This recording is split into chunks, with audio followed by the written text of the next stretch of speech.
Signs of the Southland, August 15th, 2021. This is the second time we're recording this because audio problems do be problems. Mr. Grant, we don't have time to do an intro bit today, so what do you say we cut to the chase? For sure. We have even less time than the first time we tried to do that, so we should probably get the show on the road. It is time to talk about Georgia Tech volleyball. Every podcast is someone's first. Every podcast is someone's first. Mr. Grant, tell me about Georgia Tech volleyball, please. Yeah, every week you manage to blow me away with how few words you can use to describe a sport. I believe this week it is white ball, net, and court boundaries. That's probably a little bit oversimplified for volleyball. It's a very intricate sport. The premise is either put the ball down on your opponent's side of the court or don't let it get put down on yours. Give them a pass, a spike, a attack that they are unable to handle, or they handle out of bounds on your or their side of the court. That's a pretty simplistic overview. I think anything else, and we're then diving deep into some weeds. So that's what I got. Yeah, I mean, it's a fun sport to watch. I think this is one of the most fun sporting events that we were involved in, or I guess not involved in, but at least went to while both of us were at Tech. It was, I mean, they play at O'Keefe. O'Keefe is a really intimate venue. It's only about 1,000 people, I think 1,200 people inside. Yeah, it's 1,200. Yeah. So, it's a middle school gym, both figuratively and literally, because it was the building that it's joined to is a literal junior high school that was constructed in 1923. The only reason it's still standing, it was part of the neighborhood that was basically bulldozed by the construction of the connector. The story of those neighborhoods is neither here nor there, but it happened. That's a subject for a different podcast. The last class to graduate from O'Keefe Junior High School graduated in 1973, and then Georgia Tech, as it expanded more towards the north, swallowed up O'Keefe and now uses it for ROTC. There's a ESL office in there. I think a couple other language offices in there as well. And it's also a noted home run target on the other side that's not facing the connector for home runs from Newborn Field. Yeah. I think there's also a facilities office in there too. They just recently redid the main part of the building in addition to do the scoreboard and the paint and the banners in the actual gym part. Interesting note before we move on, not only is O'Keefe one of two former schools that Tech has adaptively reused, the Couch building in West Campus being the other, which is, again, another example of adaptive reuse by Tech. That is definitely something that has changed a little bit over the years. There used to be a lot more buildings, even the Pickerick, really, when that was the Ajax building, a couple churches, as campus moved further west and kind of took over some neighborhoods.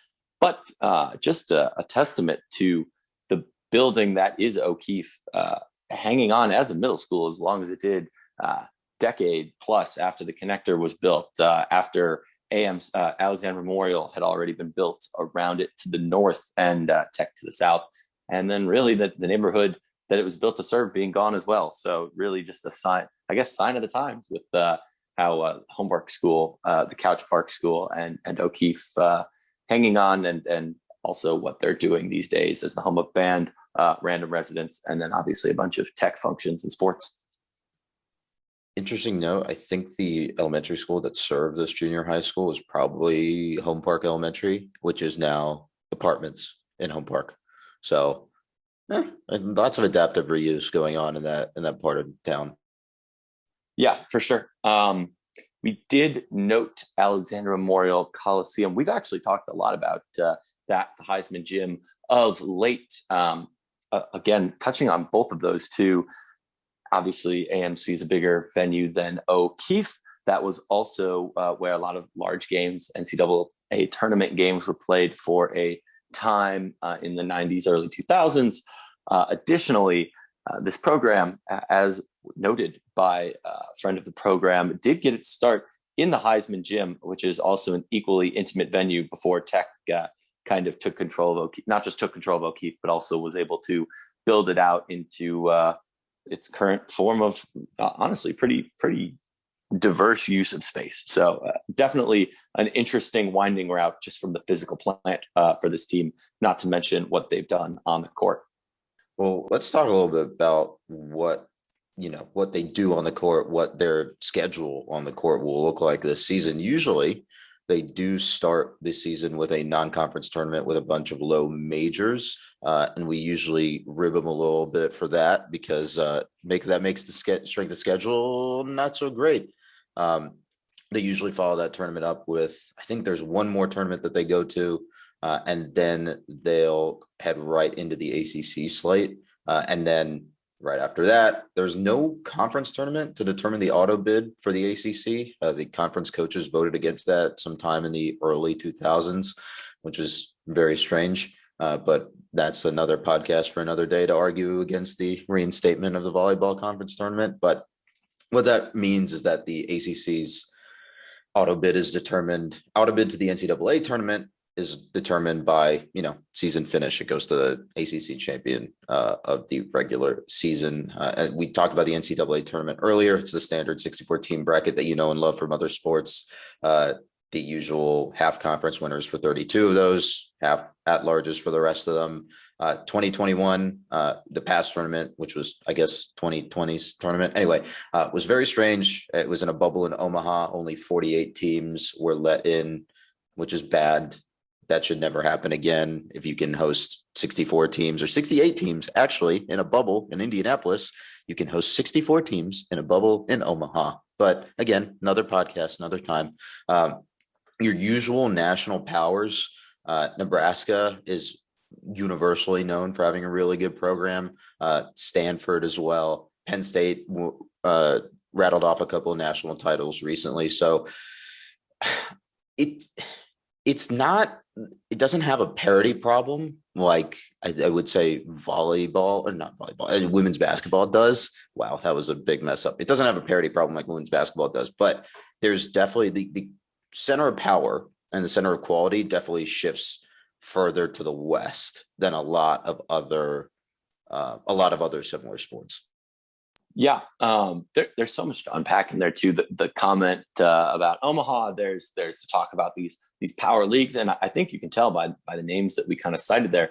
Your Big 12, your Pac-12, and your Big 10, definitely big powers. And where I want to tie that in, if we're talking about the high level schedule overview and how it looks different than past years, is like, yes, there's obviously still some reality of COVID, but at the same time, Coach Collier and her staff went and completely transformed how we will see this team compete before it gets to the ACC slate, whether or not that is a preparatory thing that serves them well, or that was just really, really hard, remains to be seen. But I think this kind of gets to the theme across the athletic department. We've kind of ribbed the men's basketball program, this program, especially the men's basketball program. I don't want that to get noticed. Their schedule last year was the only good one in a while, but that's, we did that episode already. Yeah. But the point is, I think this is honestly a pretty good reflection of a somewhat institute athletic department wide commitment of, hey, football, they're scheduling hard. They always have. Baseball, they're scheduling hard. They always have under Coach Danny Hall. But yeah, no, if there's going to be teams that are tournament ready, it's going to be this one. And just being able to be an ACC team and get some of these hacks at great programs that I think we do even get Penn State this year in one of our opening tournaments, an aforementioned appearance. I believe that's down at UCF, but don't quote me on that. I know Akshay has it up in front of him, so he'll probably butt in. But yeah, no, it's pretty good top to bottom. And whether or not the merits of only giving the auto bid to the top seed are probably a relic of an ACC that a lot like we've kind of talked about softball is dominated by one power that you want to make sure gets in, and we're living at least somewhat recently in an ascendant ACC with a couple more powers. Again, we can dive into that a little bit more when we talk about each team individually. But in the past, hey, the ACC has been a 1-2-3 bid league, and even with 48 teams only in the tournament last year, we showed out pretty well. So with Tech on the rise and other programs holding their weight, carrying the water, some of the new additions in Pittsburgh, Louisville, Notre Dame, it's really a pretty competitive conference, and I think that'll reflect better on our ACC slate than, say, a past team a la 2016 or some of the pre-expansion teams that may have been pretty good, but just not getting the crack because of strength of schedule. Just wait until the next round of realignment. Am I right? Am I right? Am I right? Ha, ha, ha, ha, ha, ha, ha. So funny. Okay, boo. I have the schedule in front of me, so we're going to read it off here if I can get my mouse over to the right part of the screen. Next week, they start off with a scrimmage versus South Carolina at home. That is obviously a scrimmage. That's not going to count for strength of schedule. Then it's Penn State in UCF. They'll play UCF at UCF. This is all part of a tournament. They'll play St. John's as part of that UCF tournament. And then they'll head to California to play Long Beach State, UCLA, both in another tournament. Then they play a Georgia Tech tournament where they're hosting Mississippi State, Indiana, and Oklahoma. They have a neutral site versus Arkansas in Raleigh, which is weird, but that doesn't have a tournament attached to it. And then they'll host Athens in September. So that is, that's in 3 weeks. They play X number of games against some pretty high level competition. You got some Big 10, Big 12, some of the, I don't really know how the SEC shakes out in terms of volleyball this year, but you're hitting some powers, especially in Penn State and I think UCLA too. So that RPI, that strength of schedule this year is going to make us look really good, but hopefully you need to pick up a couple wins here early on to make sure you got your mind right for the back half of the schedule in the ACC slate.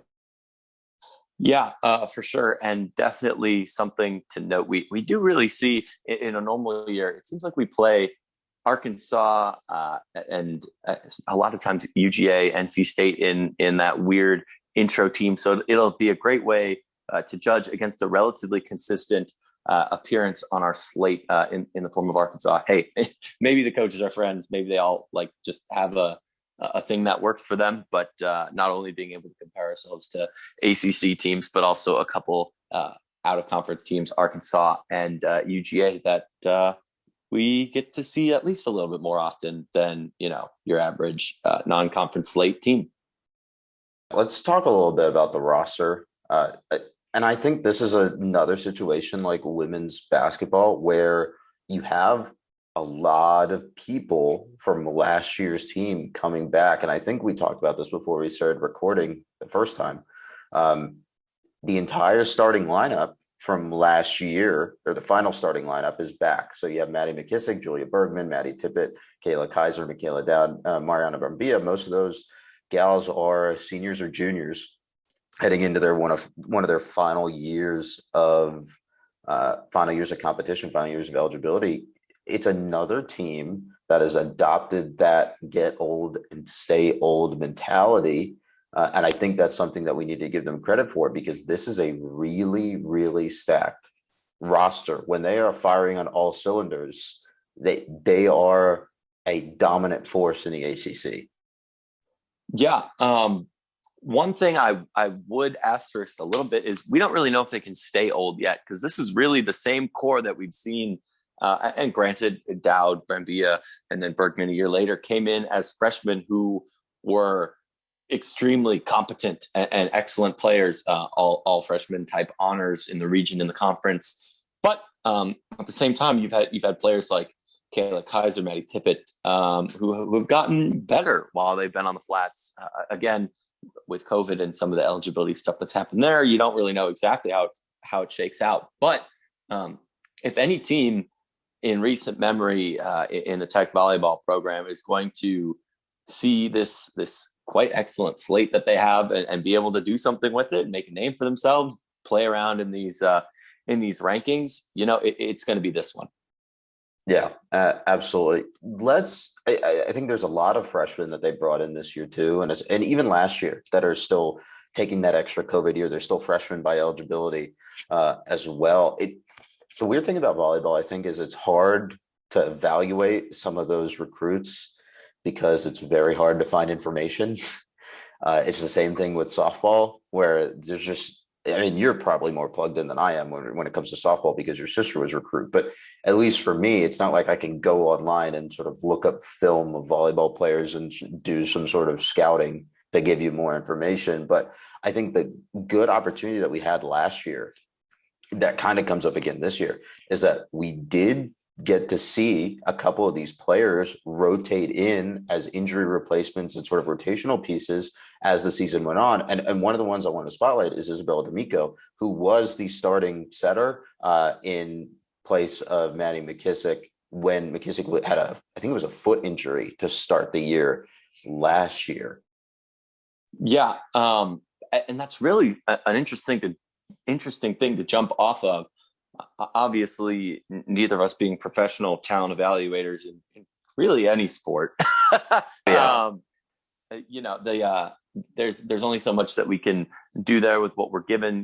There's obviously some form of recruiting sites that are out there, but who's to say what's the separation there on a lot of levels? It's kind of we have to kind of accept what we're given here as we roll in. But if you look at past roster utilization by Coach Collier, especially not the year that they went to the NIVC championship and brought home that tournament, but the year before that, before Bergman got on campus, it was really a 6-7 woman rotation. There's 7 starters in 6 positions. Volleyball, basically, it's your first sub, your defensive specialist type thing is also technically a part of the starting lineup. But outside of those 6 or 7, you didn't really see a lot of games where Tech was playing a ton of players. Whether or not that's something that we have maybe a little bit of luxury to do, say in a game where you're not playing Penn State, or maybe it's more like Boston College or a Wake Forest, getting some of those fresh faces in there, so that way you can kind of make that get old, stay old step. It's the short roster again, or the short utilization. Honestly, we try and tie a lot of this stuff back together to other programs that perhaps just to draw parallels or increase familiarity. We talked a lot about Josh Pastner's program doing a pretty similar thing in the leaner. Hey, we're still getting there, building this experience, this depth. Fair, he does it. He still does it to this day. I don't think it's Yeah, absolutely, he does. But it's something that we can. It's really a luxury when you don't have to do that. And I think we're getting to the point with this program where, hey, there's more options.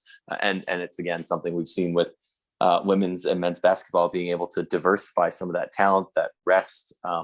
And really, I think just getting back into the normalcy of not having three game weeks and the uncertainty of when the next game is going to be played after that initial fall slate. I think given a normal season, it'll be a refreshing return to form, perhaps a la 2019 and that tremendous run that they finished the year on there, in order for this team to, make some magic happen. Yeah, I want to touch on those. I want to go back to that freshman class one more time, just because I also want to talk about the recruiting strategy here. Volleyball, I think, is a sport where you see a lot of international talent also come in.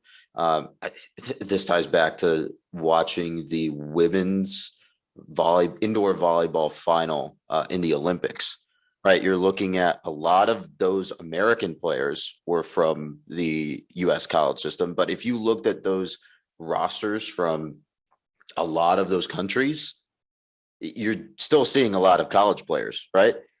You're seeing a lot of players that came through the college system. I'm bringing this up specifically because the thought I had in my mind when I was watching that Brazil versus the U.S. women's final is that it's going to be really weird in a couple of years, maybe 24 or 28, when a chunk of that Brazil roster is made up of Georgia Tech people. And it's possible, right? You saw Bergman playing for Brazil during the tail end of her pre-college career. Brambilla, I'm not an expert on the rankings here that come into play, but I'm sure she's on the radar of that team.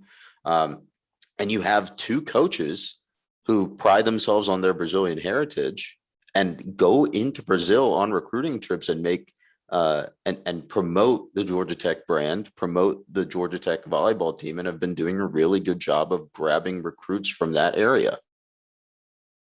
I think in terms of historic volleyball power, prowess, whatever you have it, having Coach Claudio on staff, being a gold medal winning coach with Brazil, Coach Collier being one of the best to ever come out of Brazil and play, and clearly knows her stuff, has a very successful top to bottom program that attracts these recruits.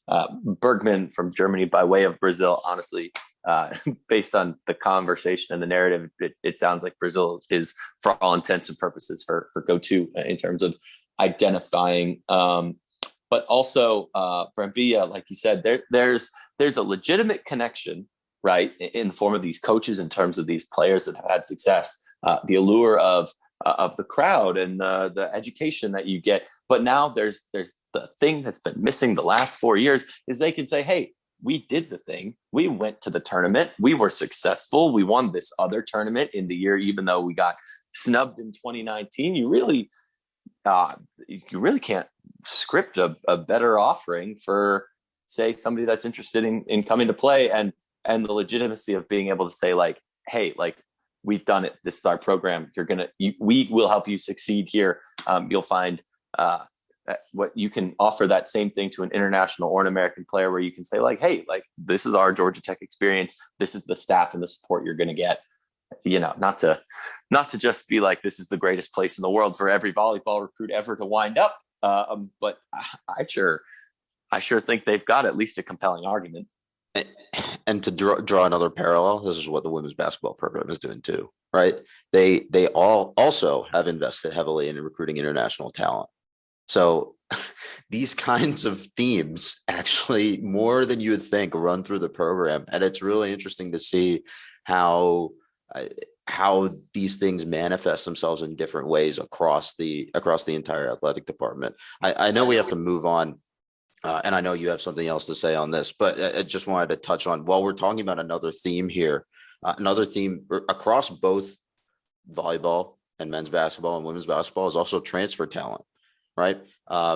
Nicole Drunick is coming in this year from Nebraska.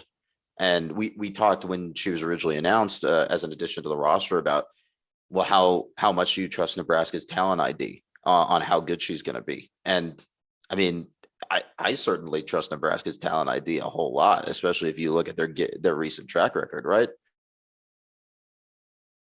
Yeah, for sure. Again, a similar conversation we had with softball and trusting Michigan's talent evaluation and the like of that. It's really interesting, I think, when you dive down, and obviously there are certain institute-wide appeals just through the education, the location, the opportunity, the standard that Georgia Tech at least tries to set.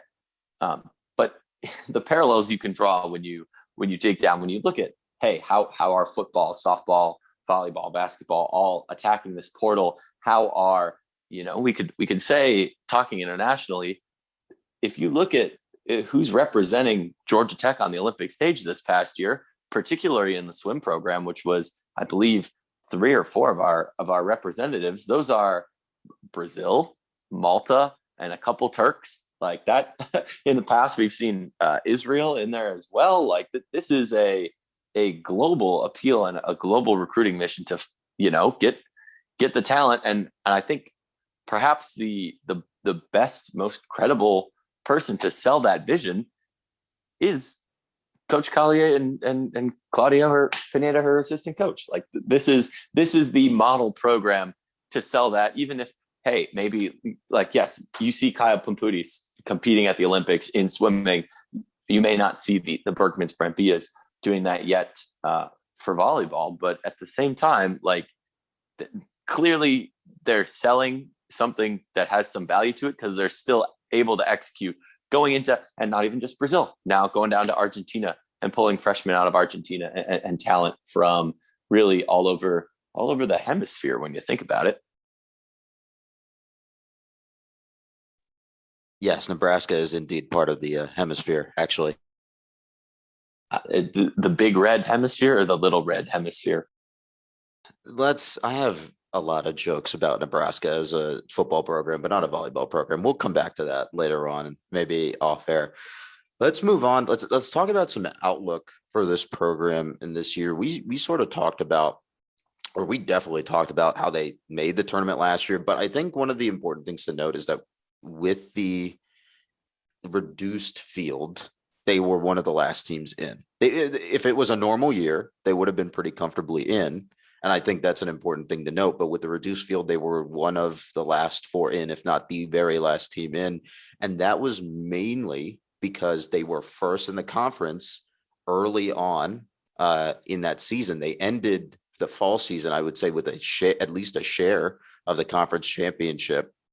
And then during the spring slate, they started off pretty strong, but once they hit a 3-game set versus, I think it was Pitt versus Cuse and Notre Dame, they fell off track and sort of fumbled right at the end.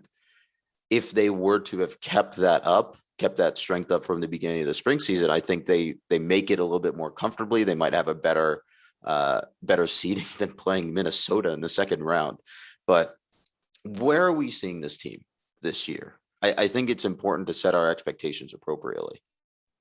Yeah, that's not unfair at all. And when you look at the rankings, maybe you say, hey, like Tech in the fall, that's a top 15, top 10 team. Well, that's only ranking the schools that are playing. So it's a little bit disingenuous. But at the same time, they still legitimately were a top 25 team throughout the year. And if you look at the games that they lost, I'm not saying that they're all excusable, but those are all the games that you expect Georgia Tech to struggle in, except for one, and that is the first game out of the bag in a weird COVID, first sport we saw playing in Miami on the road in 5 sets. Like that is not that's about as excusable as you should have won that game loss as you could possibly have. And yes, would it be even better than saying walking out of 2020 and going, despite a pandemic, we won what is, I mean, maybe not monetarily wise, but prestige wise,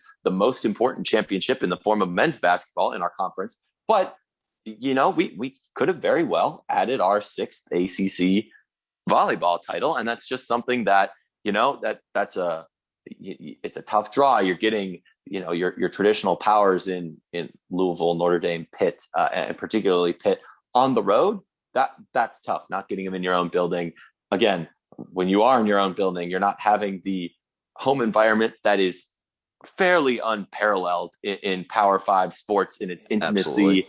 and volume and heat and sweatiness. Like the O'Keefe is, and this can Very be poorly ventilated middle school gym. Well, but it sounds like I'm some sort of I am a Georgia Tech homer. I will admit that. But show me another venue that plays and looks like O'Keefe. Granted, there's other schools that you go to Wisconsin and there's 8,000 people in there, and that's plenty intimidating. But it's not the same type of. I guess it's a bandbox, right? It's playing at your. It's a stretch to call it. Something that to compare it to a stadium that seats 40,000 people in football or Major League Baseball or something like that. But it plays like a bandbox. It is a tiny space, and that's part of the environment. And going on the road to Pitt, it's unfortunate to play the power that has won the ACC most of the time that they've been in the conference at that same time on the road. But we touched on this a little bit in noting the state of the conference, the ACC traditionally being a 1, 2, 3, 4 bid league conference, which is quite less than the baseball and the basketballs of the world. And at the same time, this you can really view Georgia Tech volleyball and Georgia Tech softball, at least historically, through a very similar lens.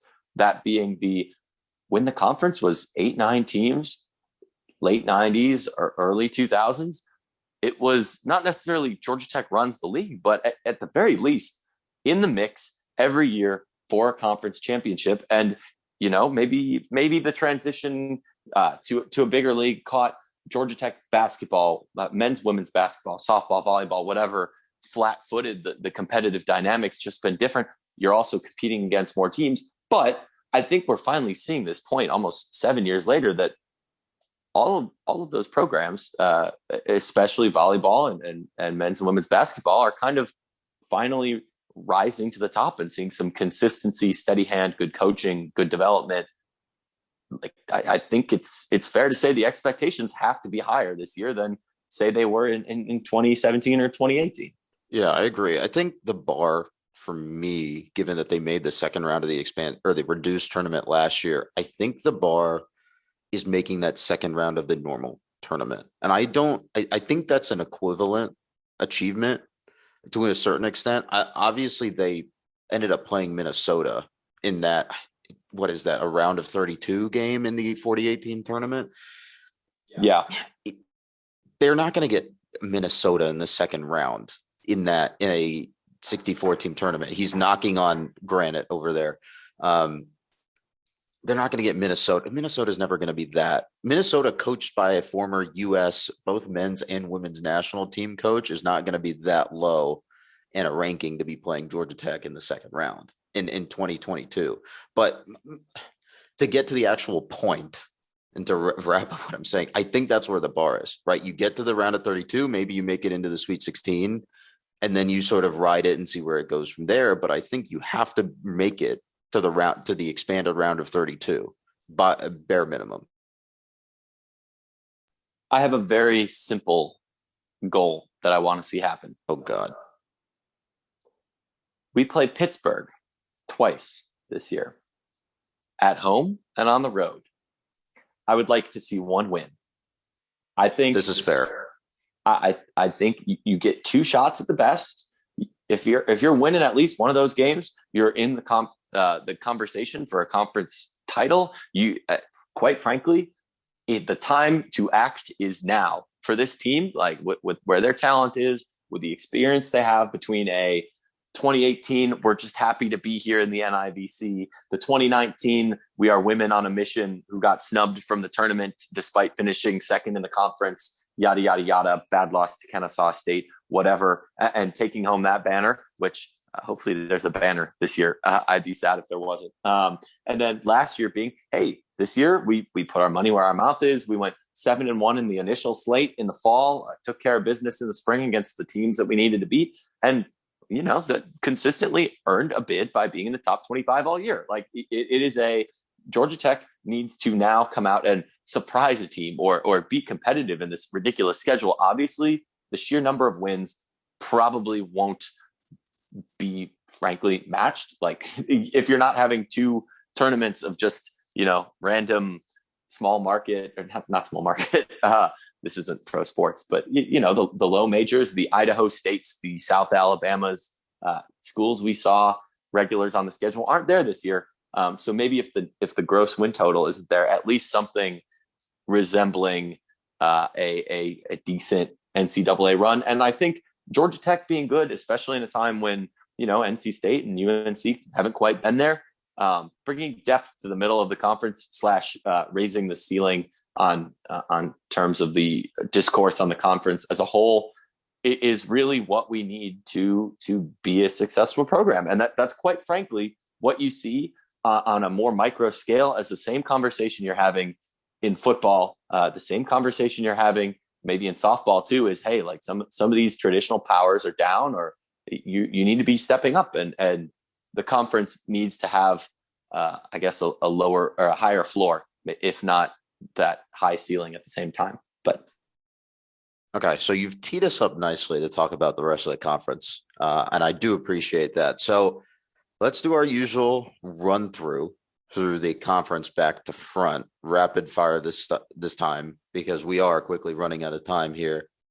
Are you ready? And this will actually be at rapid fire, so I expect you to keep up. This will be much easier to be rapid fire. Let's ride. All right, starting with Duke. Meh. I don't think they're all that great, and I don't see a lot to change that.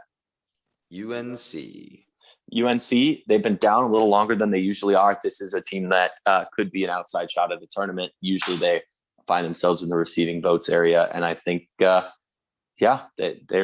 time for them to start putting it together. Clemson's been down a while. We need to handle our 2 games against Clemson. Florida State is a program that is a traditional tourney team, one of the better teams historically in the ACC. They were a little bit lower than they were last year. I don't think that is a sustainable expectation for them to stay at as a program. Virginia. They're bad. They were bad last year. They're probably going to be bad this year. Woof, that is a scathing indictment. Syracuse. Haven't seen a lot of them. They usually give us some trouble. They knocked off Pitt twice last year. They are always good for a random run for our money, even in O'Keefe. Noted Grant family team, Louisville.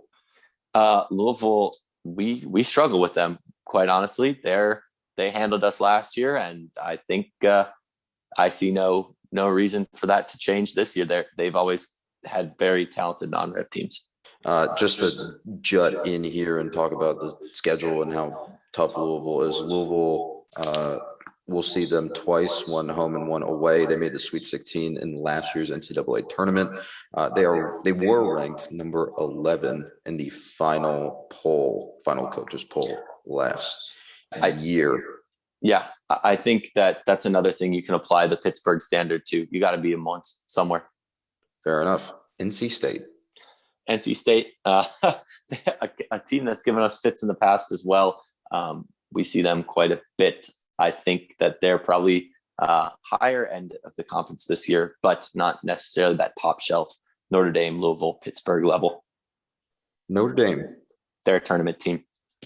Very simple. I'll add some color here. They made it to the second round of the NCAA tournament last year, and their final ranking was number 24. Tech, for reference, was number 22 in last year's final rankings. We match up very well against them usually, so should be good games.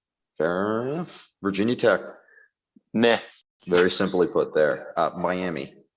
I think they're a team that suffered a little bit due to injuries recently. They gave us a scare last year. Again, another team that knows how to go out and recruit. So I think them coming up would be good for the conference. I think they still need to prove it, though, in order for me to believe in them to be a tournament team again. Pittsburgh, who we've talked about a lot. And just before you say your piece, that is number 8 Pittsburgh in their final coaches poll from last year. We'll play them home and away on October 10th and November 19th. If you're in town, that's other than the UGA game, which is sadly in the middle of the Clemson football game. Pitt is probably the team to circle on the calendar in terms of getting tickets to the game, being there, being loud. They will probably be good again. It's kind of funny. Last year's number 8 finish is probably considered a down year for them. So if that's the standard, then I don't think there'll be much off of that this year. No, number 8 on there also put them in the Elite 8. So maybe those rankings are made up of just the tournament finishes. Anyway, Wake Forest. Wake Forest is pretty meh. We throttled them twice, both in their gym. Georgia Tech needs to handle certain teams in the conference, and this is one that they need to just take care of business with. Boston College. The day you can start believing in Boston College non-revenue sports will be a weird day in the ACC. They have to have one, right? Like lacrosse. They got women's lacrosse. Their only fun fact, their only ACC championship is a very lonely men's soccer title in, I believe, 2007. Well, if Matt Ryan year 2, you hate to see it. Yeah, they went to the ACC football title 2 years in a row, but division championships are not conference championships. So, oops. Yeah, Matt Ryan knows that all too well. Anyway, I think that rounds out all the teams that we have on the slate here. Anything else before we log off, pack up, and head out? Nah, let's do that soccer. Go buy volleyball season tickets. Follow us on Twitter. Submit your questions. I don't think we've ever gotten a single question, but we'd love to talk about what you guys want to hear. So, yeah, from the rumble seat at gmail.com. FTRS.com via email, FTRS blog on Twitter. The Rumble Seat, classic content mill. Absolutely a content mill. I will also add one thing that I've just forgotten. That is unfortunate. Anyway, I guess we'll see the rest of you later.